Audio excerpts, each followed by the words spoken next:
मेरे पीछे बैकग्राउंड में तितलियां लगी हुई दिखाई दे रही हैं। इस तरफ भी तितली लगी हैं और इस तरफ भी तितली लगी है।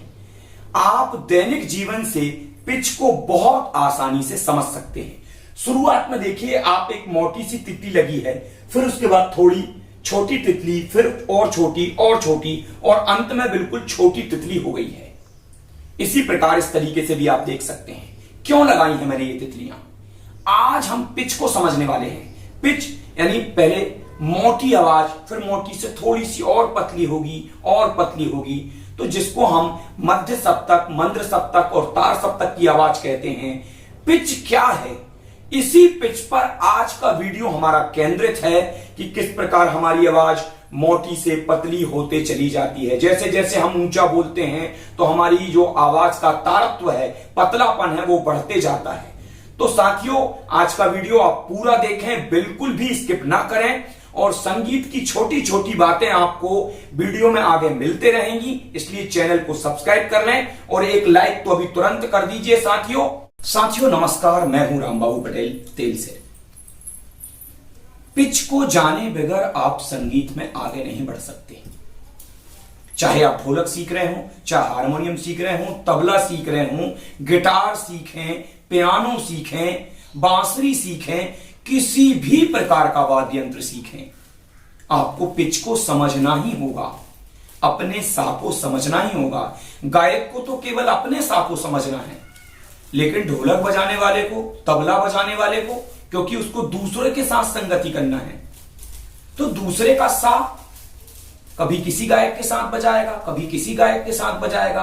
अलग अलग गायकों का पिच अलग होगा, सबका सा अलग होगा, तो उसको सभी के सा के साथ मिलना आना चाहिए, क्योंकि उसको ढोलक को मिलाकर गाना है उसके सा के साथ में। अगर उसे 12 की 12 पिचों के साउंड समझ में नहीं आए तो अपना तबला और ढोलक नहीं मिला पाएगा। ढोलक और तबला वालों को भी 12 के 12 पिचों का ज्ञान होना चाहिए। अमूमन यह देखा गया है कि जब ढोलक और तबला वाले जब गायक बनते हैं तो पूरी दुनिया में छा जाते हैं। आप शायद ओस्मान मीर जी को जानते होंगे। वो प्रारंभिक तौर पर तबला वादक हैं, तबला ही बजाते थे, और तबला बजाने के बाद वो गायकी में आ गए अचानक, एक्सीडेंटली। और आज देखिए, ओस्मान मीर जी का गायकी के क्षेत्र में एक अलग ही नाम है। 12 पिच को आपको समझना जरूरी है। इन 12 पिचों में भी 6 पिच पुरुषों के पिच माने गए हैं, जिसको मेल पिच या मेल स्केल कहा जाता है, और 6 पिच जो हैं वो फीमेल स्केल या फीमेल पिच हैं, महिलाओं के पिच हैं। अब पुरुषों का पिच और महिलाओं का पिच। पिच शब्द को आप क्रिकेट से समझते हैं। पिच माने एक ऐसी मैदान जिस पर खिलाड़ी खेलता है। कुछ पिच उछाल वाली होती है, कुछ पिच बिगर उछाल वाली होती है। तो संगीत में भी एक पिच होती है, और संगीत में 12 प्रकार की पिच है। आपको कैसी पिच पर खेलना है यह आपको समझ आना चाहिए। 12 पिचों में सबसे पहले हम 6 पिच जो पुरुषों की पिच हैं, जो मेल स्केल हैं, उन पर हम बात करने वाले हैं। इन पिचों को हिंदी नामों के हिसाब से व्यक्त करूं तो आप हारमोनियम को जब देखेंगे या पियानो को देखेंगे, हारमोनियम की शुरुआत एक सफेद बटन से हो रही है। यही पहला पिच है, पहला सफेद। फिर उसके बाद आप देखेंगे कि एक काला बटन आ गया है, यह पहला काला कहलाएगा। फिर दूसरा, जो तीसरे नंबर पर जो बटन आ रहा है, वो दूसरे सफेद बटन को आप देख पा रहे हैं। फिर आप चौथे नंबर की बटन देखेंगे तो एक काला बटन है, वो दूसरा काला है। और 5वें नंबर की बटन देखेंगे तो एक सफेद बटन है, जो कि तीसरा सफेद बटन है। उसके बाद 6वें नंबर पर 1 2 3 4 5 6, 6वें नंबर पर आपका फिर से एक सफेद बटन है, जिसको हम चौथा सफेद कह रहे हैं। ये तो हो गए आपके हिंदी नामों के हिसाब से। पहला सफेद, दूसरा सफेद, तीसरा सफेद, चौथा सफेद, और इनके बीच में 2 काले बटन हैं। तो पहला काला और दूसरा काला, ये हिंदी नाम है। तो आप थ्योरी के रूप में भी इनको समझें। अब इन्हीं पिचों के नाम हम अंग्रेजी हिसाब से भी समझ लेते हैं। जो आपका पहला सफेद है, जहां से हारमोनियम शुरू हो रही है, इसको हम सी कहते हैं। सी। हारमोनियम सीखें या गायकी सीखें या किसी भी प्रकार का वाद्य यंत्र सीखें, साउंड मैन है, यानी सुनना मैन है। आपको इस साउंड को समझना है, बहुत ध्यान से सुनना है साउंड की आवाज कैसी है, क्योंकि यहीं से गायकी सीखने की शुरुआत, यहीं से किसी वाद्य यंत्र को सीखने की शुरुआत होती है। सी। ये हमारा पहला पिच है सी, जिसको हम पहला सफेद भी कह रहे हैं। डी। दूसरे नंबर का सफेद बटन है, उसको हम डी कहते हैं। डी, और इसका साउंड भी आपको डी जैसा सुनाई दे रहा होगा। डी, क्योंकि सी से ऊपर डी है तो इसकी आवाज थोड़ी सी और ऊंची हो गई है। डी। और डी के बाद जो अगली सफेद बटन है, काले बटन हमने दो छोड़ दिए हैं, अगली सफेद बटन है वो तीसरा सफेद है, और उसको हम कह रहे हैं ई। और इसका साउंड आप सुनेंगे और ई के साथ मैच करेंगे तो ई जैसा ही मैच होगा। सी, डी, ई, और ई का साउंड उन दोनों साउंडों से और ऊंचा हो जाएगा। ई।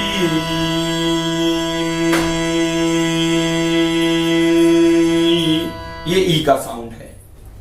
और अगला जो सफेद बटन है वो कंटिन्यू है, उसको हम कहते हैं एफ।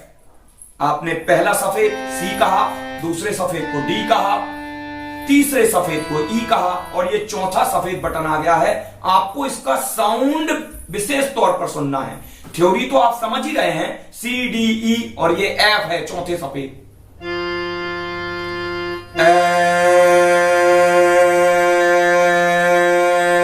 देखिए गला थोड़ा सा ऊपर की ओर खुल गया है, क्योंकि ये साउंड और ऊंचा हो गया है। तो इन साउंडों को आपको समझना है। ये चार सफेद बटन जो मैंने दबाए हैं, ये पुरुषों के ही स्केल हैं, ये नेचुरल स्केल कहलाते हैं। सी नेचुरल, डी नेचुरल, ई नेचुरल और एफ नेचुरल। नेचुरल इसलिए ये सफेद कलर के बटन हैं, शुद्धता की निशानी है, और विकृति इनमें बिल्कुल भी नहीं है। आपको ये सब बातों से ज्यादा इनके साउंडों पर ध्यान देना है, क्योंकि आप जब कोई गाएंगे कोई चीज, कभी सी स्केल से गाएंगे, कभी डी से, कभी ई से, कभी एफ से, तो आप उनको समझिए। सुनना ही संगीत सुनकर ही आए, कुछ भी बोलिए। जय गणेश जय गणेश, सी स्केल से बोल रहा हूं मैं। जय गणेश देवा। अब डी से बोलूं, गण राजा आएंगे, गण राजा आएंगे। ये डी स्केल का साउंड है, डी पिच का साउंड है, इससे आवाज इतनी ऊंची होगी। गण राजा, इससे थोड़ा सा और पिच ऊंचा करेंगे आप तो वो ई पिच हो जाएगा। आ रहे हैं गण राजा, ज्ञान हमको दे देंगे।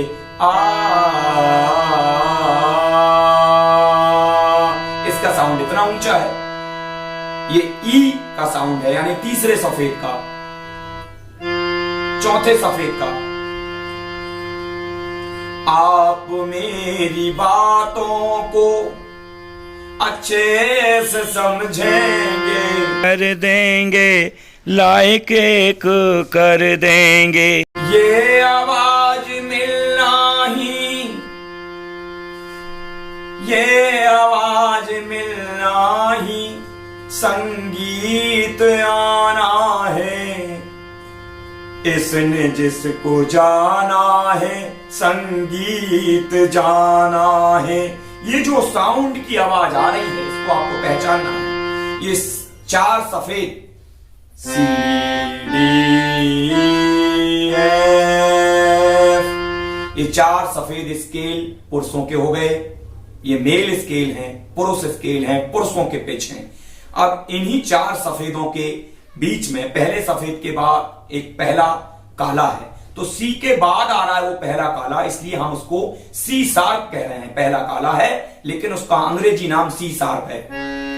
C sharp, C sharp. बार बार इस स्वर से आवाज मिलती है तो ही गाड़ी आगे बढ़ती है। संगीत में आगे बढ़ना है तो इन पिचों को समझना ही होगा, क्योंकि संगीत सीखने की शुरुआत इन पिचों से ही होगी। 12 पिच हैं जिसमें से हम ये पुरुष पिचों पर बात कर रहे हैं। अभी पुरुषों के स्केल जो 6 पिच हैं, इन पिचों के साउंडों को आप बार बार सुनिए और इन पिचों के साउंडों को समझिए और इनके साथ आप देखिए आवाज मिलाकर कि कैसे आवाज ऊपर के पिचों में हम जा रहे हैं तो आवाज ऊपर की ओर जा रही है। वहां पर क्योंकि सा के निर्धारण की बात हो रही है, पिछले वीडियो में मैंने बताया है कि हम कुछ बोलना शुरू करें और बटनों को दबाएं, जिस बटन से आपकी आवाज मिल जाए वही आपका सा है। जैसे अभी मैं जिस साउंड में बात कर रहा हूं ये मेरा सा है, इस आवाज के साथ मेरी आवाज मिल जाएगी, वही मेरा सा होगा। तो आप देखें कि किस साउंड के साथ आवाज मिलेगी। मैं सभी बटनों को दबा दबा कर देख रहा हूं, आप उनके साथ में आ करके भी देखें। और सा चुनने का सबसे सरल तरीका है जिस आवाज में हम सहज तरीके से बात करते हैं, मतलब हमारे को चिल्लाना ना पड़े, चीखना ना पड़े, गले पर ज्यादा जोर ना पड़े, सहज रूप से हम लगातार घंटों जिस आवाज में बात कर सकें वही हमारा मध्य सप्तक का सा है। 6 स्केल जो हैं ये पुरुष स्केल है। क्यों कह रहे हैं हम इनको पुरुष स्केल? इनमें आवाज थोड़ी भारी है, मोटी सी आवाज है। ऐसा नहीं है कि पुरुष स्केल में महिलाएं नहीं गा सकती। जिन महिलाओं की आवाज थोड़ी सी भारी है या मोटी सी है वो पुरुष स्केल में ही गाएंगी। जैसे उषा उत्थव जी की आवाज है, उनका स्केल पुरुष स्केल है। ऐसा नहीं है कि महिला स्केल में पुरुष नहीं गाते हैं। हमारे यहाँ के अधिकांश गायक महिला स्केल में ही गाते हैं। हमारे जो भजन गाने वाले लोग हैं, जो लंगड़ी भजन प्रतियोगिता हमारे क्षेत्र में होती है, वो सारे महिला स्केल में ही गाते हैं। महिला स्केल थोड़े से पतले पिच वाले होते हैं। महिला पिच उसमें भी पुरुष गाते हैं। उन पिचों की बात हम अगले वीडियो में करेंगे। बहुत कुछ संगीत में आप सीखने वाले हैं। स्वरों को समझेंगे, कोमल स्वर, तीव्र स्वर, कैसे स्वरों के साथ मिलें, कैसे ताल को समझें, कैसे लय को समझें, ये सारे विषय पर हम गहनता से चर्चा करने वाले हैं। इसलिए अगर आपने चैनल सब्सक्राइब ना किया हो तो चैनल सब्सक्राइब कर लें, एक लाइक जरूर कर दें कि बहुत मेहनत से वीडियो बनाते हैं। कमेंट के माध्यम से आप अपने विचार रख सकते हैं। नमस्कार साथियों, आज का वीडियो हम यहीं समाप्त कर रहे हैं।